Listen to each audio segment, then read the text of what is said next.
Okay, so rates of change.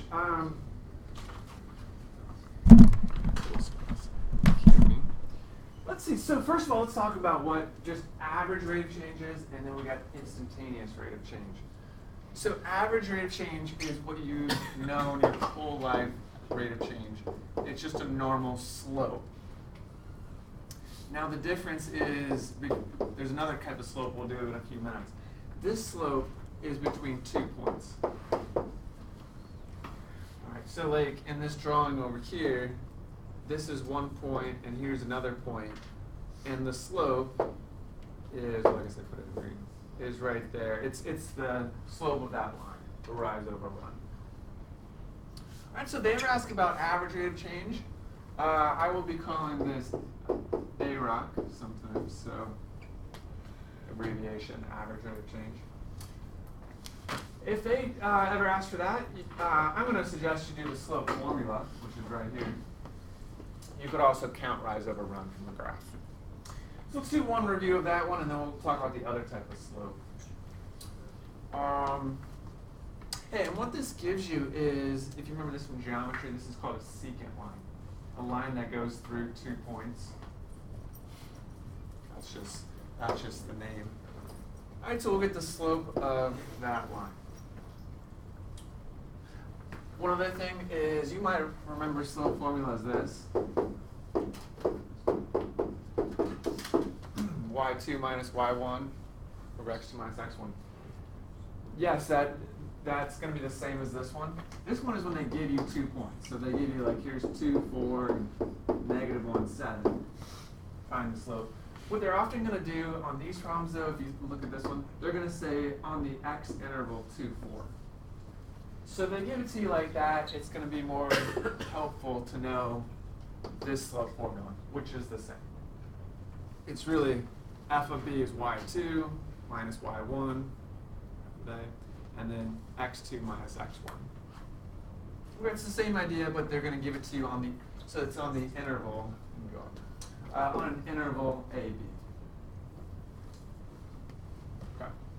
So let's go ahead and do this one. So it's the function x squared plus x, and we're on the interval 2, 4. And this is my A and B. By the way, those are both x coordinates. It's saying from 2 to 4. Okay, from 2 to 4. And so what we can do is just use that formula. So it's really f of 4 minus f of 2 over 4 minus 2. So guys, the only difference is they didn't actually plug in the 2 and the 4 yet to get their y coordinates. That's the only difference from normal slope formula, this one. So what you actually could do is you could plug in 2 first and get a point, and plug in 4 first and get a point, and then do y2 minus y1. This one just, they haven't plugged it in yet. So, all right, so let's go ahead and evaluate. So 4 minus 2 to the bottom is 2, and then we plug in 4 for f. So I plug in 4 here, so I got 4 squared 16 plus 4 is 20. And then plug in 2. 2 squared is 4 plus 2 is 6. Right, so we got 14 over 2, which is 7. So that's the average rate of change, the slope on that interval. Okay, between 2 and 4 for that function. It's probably crap all right. Normal slope. All right, any thoughts on that one? Again, might look slightly different, just the form, but it is really the same. Now, before we look at the other type of slope, I do want to say that there's an equivalent form to this one. Let's see if I have a good drawing here. So just another way to have done that slope up there is this formula. And what they do in this one, I have a drawing there, this one down here. They say the first point is A, and instead of B being the second point, they say that this distance here is H. And so they say that this coordinate is actually a plus h. That's the x coordinate there. So then up here at the actual point, the x coordinate is a plus h. And the y coordinate is whatever you get when you plug in a plus h. And what that means is when I plug into my function, it's f of a plus h.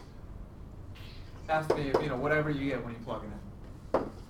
And this point over here was just a, and then whatever you get when you plug it in the function, f of a. Okay, so they call this from here to there h, and then, so this x coordinate is a plus h, and again, f just means you plug it in your function. So that's the y coordinate. And if I do the slope formula, y2 minus y1, that minus this is right there. And then my x2 is a plus h, minus my x1 is a, and then those cancel out. So it's an alternate form. What happens is these cancel out, and so all you have on bottom is h. And the use of that is now it kind of looks more like a unit 2 limit problem. All right, and so when we actually do limits with it. Oh, by the way, limits are, I should say, a foundation for most of the rest of calculus. We won't see them as much except in this unit.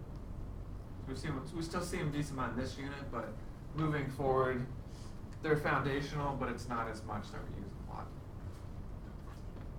Okay, and this one's going to be important. It's called the difference quotient. You don't need to know that name. It used to be something that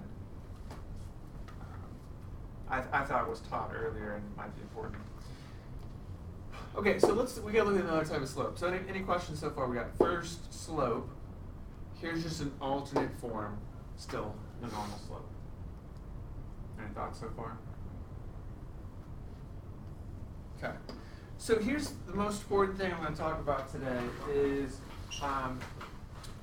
instantaneous. So this was average rate of change, slope between 2 points, and now I want to talk about instantaneous rate of change, which is slope between slope at 1 point. All right. So what I did before up top. Here's 2 points, green line. I can find the slope of that line. Now what I'm going to do is, here's a point, just 1 point, not 2. And I want the slope of that line at that point. Okay, not between 2 points, just the slope of one line. There wasn't a second point over here, it was just 1 point I had, not 2. Okay, so here's how I'm going to explain this. There we go. Is this diagram over here. So if I took these 2 points, this would be the slope of the secant line, right? Just normal slope, 2 points. So say I move that point here closer though. I leave that one alone. Well, it's getting closer to this. This is the slope I want right there. At 1 point. Well, this one is getting closer to that, but it's not quite there. It's getting more it's closer to that one. If I choose this point instead of that one, it's getting closer still. And as I move this point closer and closer, it gets very, very close to what this would be, this slope at 1 point. So I take the slope of the blue line, the secant line. If I move that closer and closer to just being 1 point, it becomes the slope of the tangent line. And the concept of moving closer and closer, approaching some value, is a limit. So I say down here, if we take, so that point Q, because this point was called Q.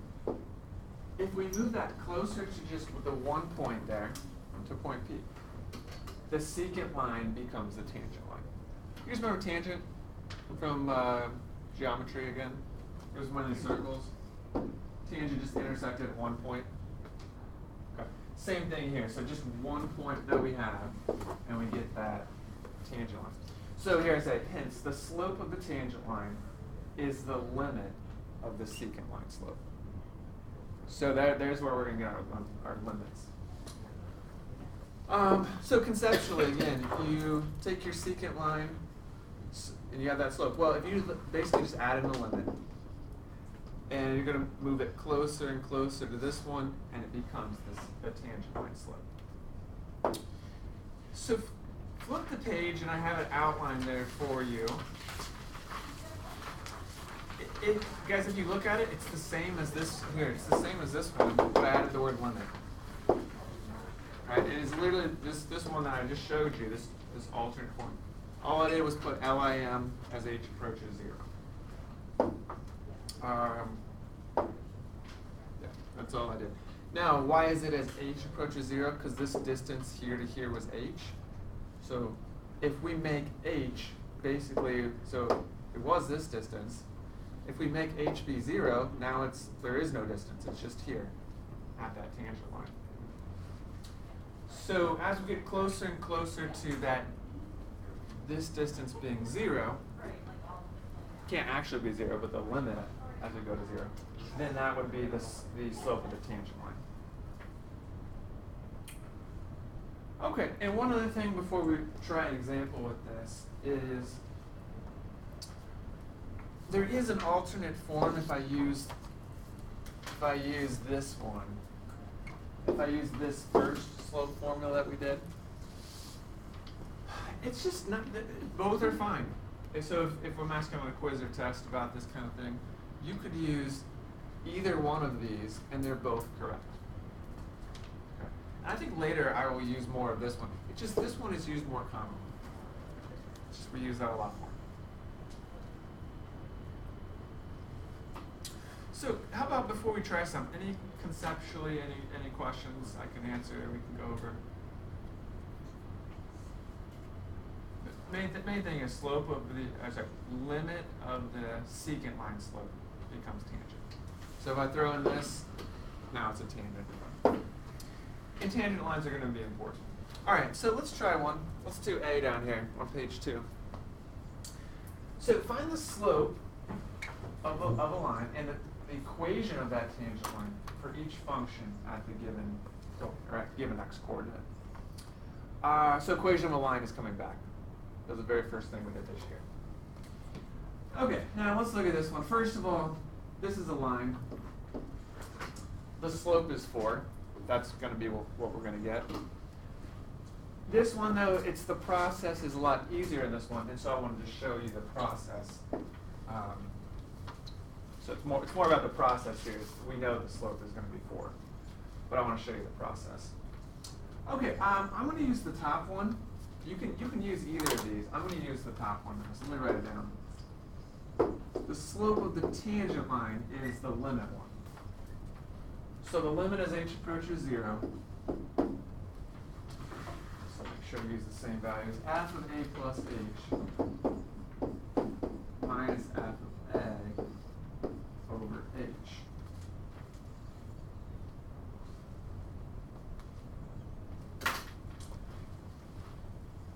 Okay, now A is really, I kind of covered it up here.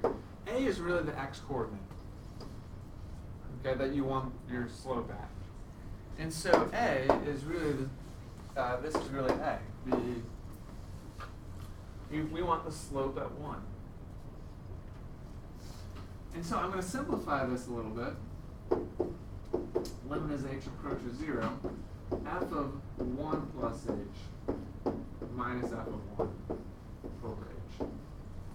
And now we're going to do a limit problem, and that will give us our slope.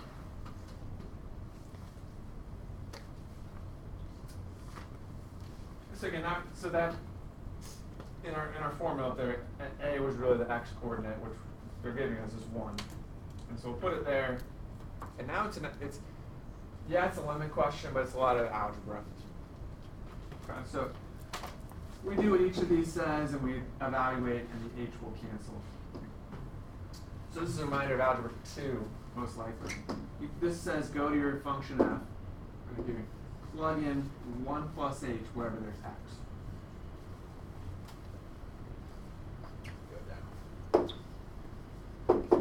Limit h approaches 0.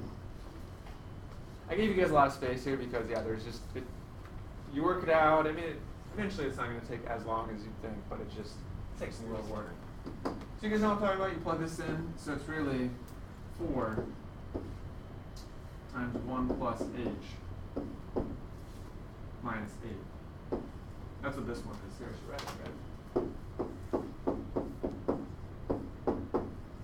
right, if I plug 1 plus h in, it's 4. I'm just plugging 1 plus h in for x right there. Right, all of it. Just plug 1 plus h in for x. So here's 4x minus 8. I put in 1 plus h for x. And then I got to do f of 1. And f of 1 just means plug in 1 for x. So if I plug in 1 for x, it would be 4 times 1. 4 minus 8, so negative 4. I should be careful though. It's minus a negative 4. This is what I'm talking about. It's these little things. You see how there was already a minus there? That minus came down. And then plugging that in, it just was negative 4. All right, and then the bottom is h. And guess what? When we evaluate that, the h's are going to, the things will cancel. So will the h.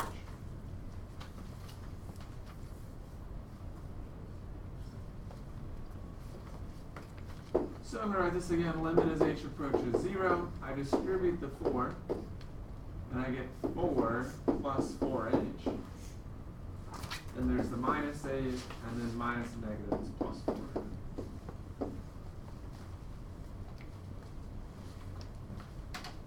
Four and 4 is 8, and that cancels out with the negative 8.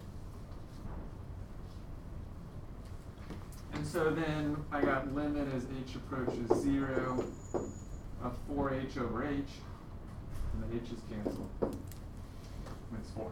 And so really then right here, because I canceled, I would then plug in 0 for h. But there's no h left. So it's just 4. So that's my slope. That is my slope at a single point, also known as instantaneous rate of change.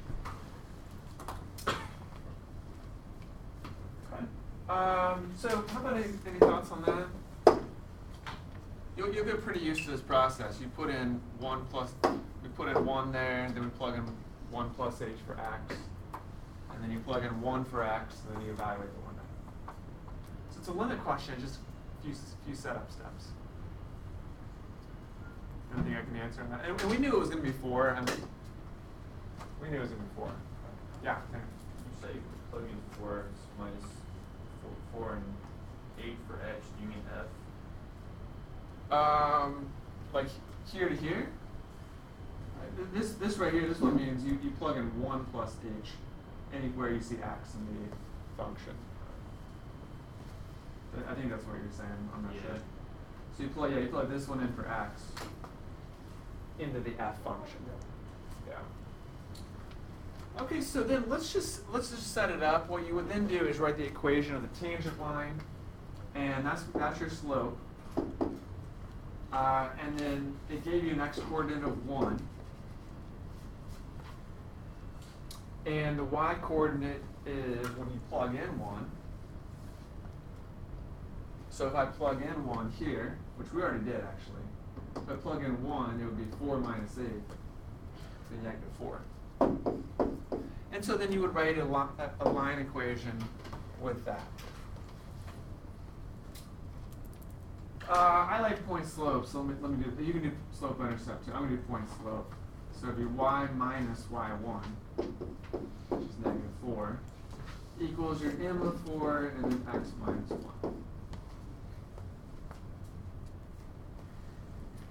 And that becomes positive. You distribute the 4, so it'd be 4x minus 4. And then you subtract 4. And so it'd be 4x minus 8. All right. So again, I want to emphasize,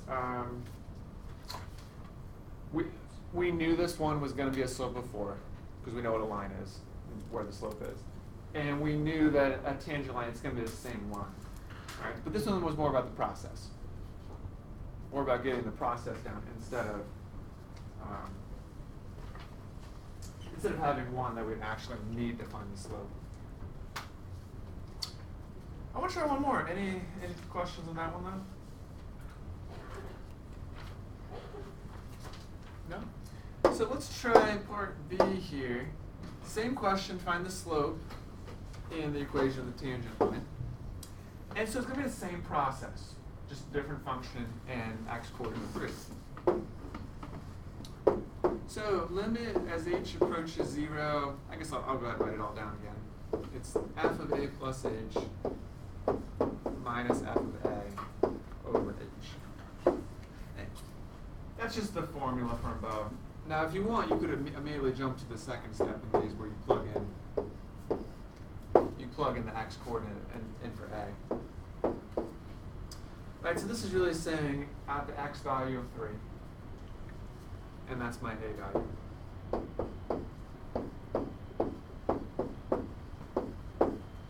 So if you want, like kind of the first step in these, so I'll write the formula and then plug in the x coordinate as your a value. And then we'll do just as we did before and evaluate, and the h will cancel. So let's first, so we got to plug in 3 plus h. Limit.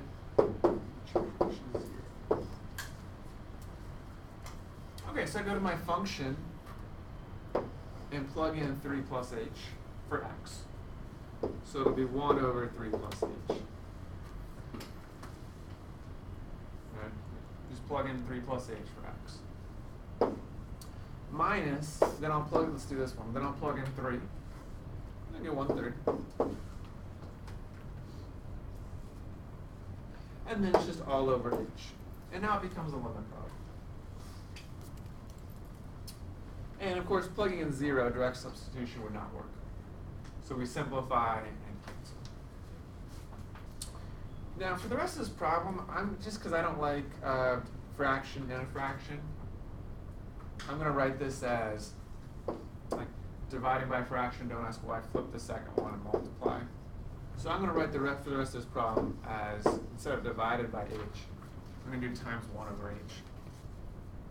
And then I'm just going to simplify this, and then that h will cancel. So basically, at this point, you would get somewhere where you're like, okay, it's a factor question, or it's a FOIL. It's back to something with limits there.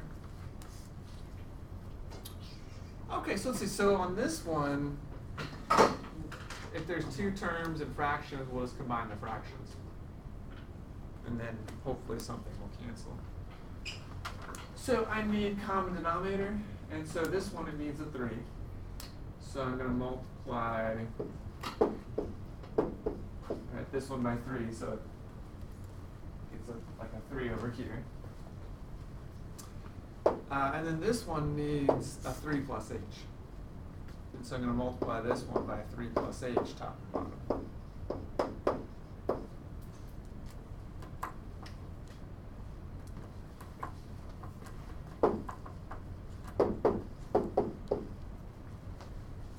So let's see what we got. The numerator in the first one is now 3. Over, and then you can multiply the 3 and distribute the 3 if you want. I'm just going to leave it as 3 times 3 plus h. And then the numerator over here is 3 plus h. So now they have, and then times 1 over h, that's just going to be on the outside. Now they have common denominator, right? They're both 3 times 3 plus h. Or you can write it as 9 plus 3 plus h. So then we can combine them into one fraction, since they both have the same denominator. 3 plus h. I don't really need the brackets anymore. Okay, so here's where you're going to be very careful. The numerator is 3 minus 3 plus h. And this is what a lot of people write. They write it like that. but it was minus that whole thing, so it really needs to be in parentheses.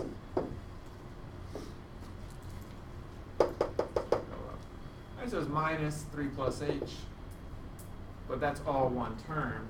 It's minus that whole thing. If you don't do that, then your answer would have just been, in the second answer, it'd be the negative version of what it should have been. So we're almost done here with getting the slope. We distribute this. It'll be 3 minus 3 minus h.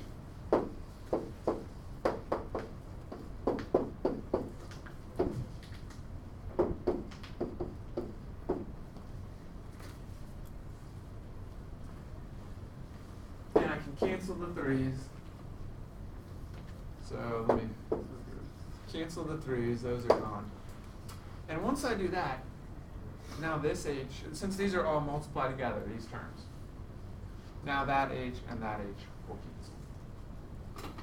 Because it's really, I could really pull this one underneath here. So I will now cancel this one. And what's left is there's a negative 1 left in the numerator. So don't forget that. There is still a 1, and it's actually negative 1.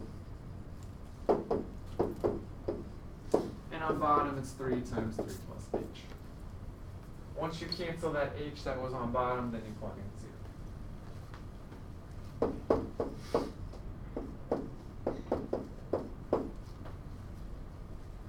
So I'm plugging in 0 here for h. And so we get negative 1 over 3 times, this will be 3, and so it's 0.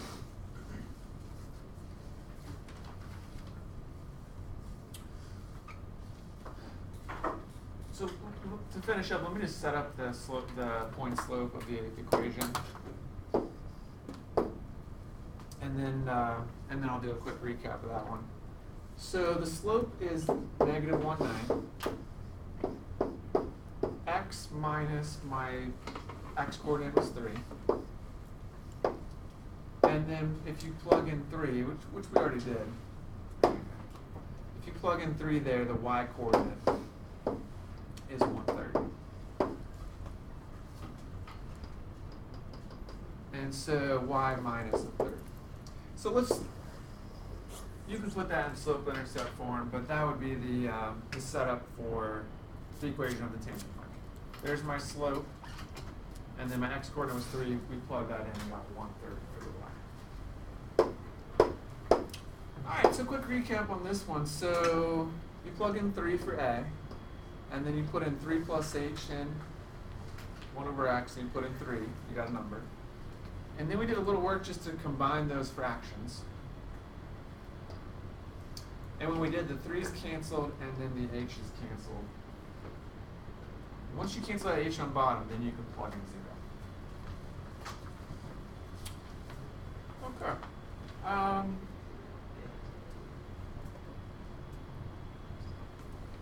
How are we doing with that one? Do you see how it's very important? Like it's yeah, a bit tedious. Some of this algebra, you gotta like be very careful as you go along. There's a lot. Some of it's not like this one. It's not too bad with the algebra, but you do have to be very careful, or else you're gonna get off, and you won't be able to cancel at the end. No thoughts, questions? We'll do one more to finish up today. And then tomorrow, I'll again have to do one example or two, and then we'll spend half the time on some work time, and then the next Wednesday will be another work day.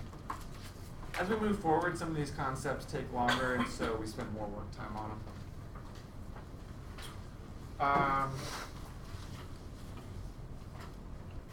And the other thing I want to say, let me go back for a second on this one, is I'm going to show you more of this later, but you could have also done let's take like the first one. You also could have done the second formula.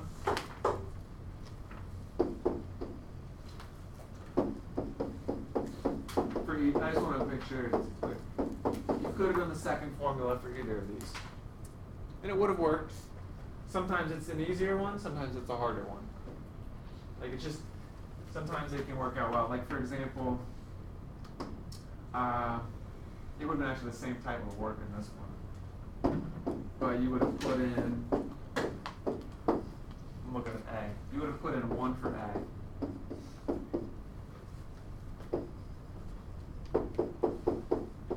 So this is part A, the first one. You would have put in, and then you would have done the same thing as you did before. You put an X into the function, you put in 1, and you hope to cancel this on bottom. All right, so I'm going to do more of that coming up here a little bit, but both of those would work. All right, let's do one more on the next page. So now what I want to do is find an expression to calculate the slope of the tangent line at any point. So this expression is, do you see it didn't give us, it didn't say at x equals something. Right? It didn't give us that. So here's all we got to do on this one. You don't have a value to put in for a. So then I'll just put in simple. So we just leave a alone.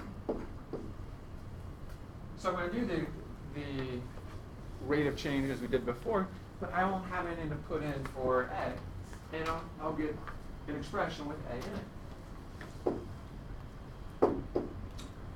Let's see. So limit. Let's write it down. Limit as h approaches 0. F of a plus h minus f of a over h. So the previous ones we put in something for a. With this one, they didn't give us any a, so we'll just leave it as this, and we'll work it out, and it'll still give us an expression that will work. The function this time is x squared. Okay, so here we go. So limit as h approaches 0. So the first one is this. So I go to my function f, which is x squared. And I put in a plus h there for x. So it's a plus h and then squared.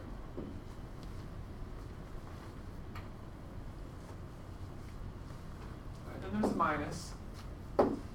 And then I'm going to put in a. So that's f of a. So now I go to my function again, and I put in a for x. And so it'll just be a squared. And the bottom is just h. And that might not look like it's going to cancel, but it will in a minute. Things will work out.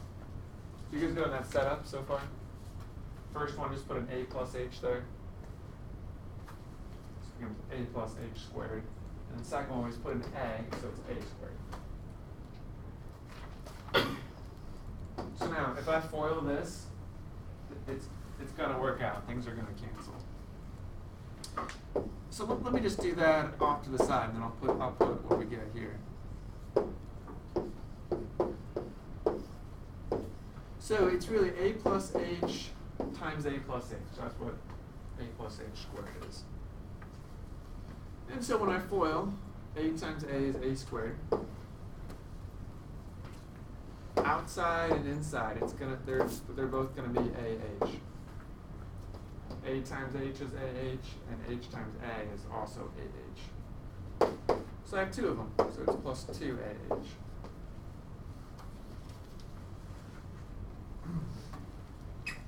And finally, the L is h times h, which is h squared.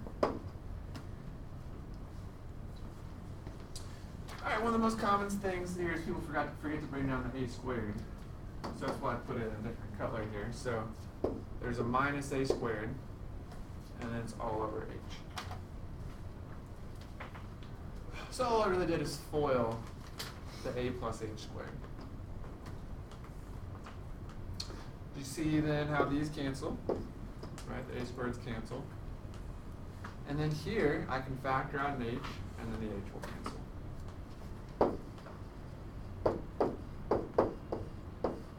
So from what's left here, these, I'll just factor out an h, and it'll be 2a plus h.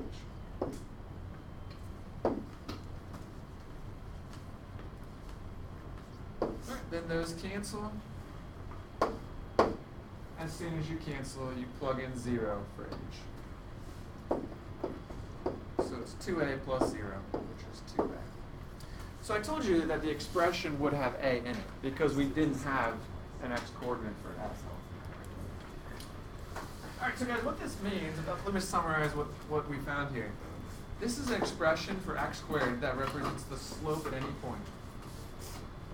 So we want the slope at x equals 1. We put in 1 for a. The slope would be 2. If we want the slope here at x squared, we know that the slope at 0 is horizontal, 0. So maybe if we wanted a 0, we put in 0 for a. 2 times 0 is 0. You put in whatever x coordinate you want. It's a pretty cool expression and very useful in the future. All right, guys, anyways, good job today. So slope at 2 points is just normal slope. Slope at 1 point, you got to do the limit part.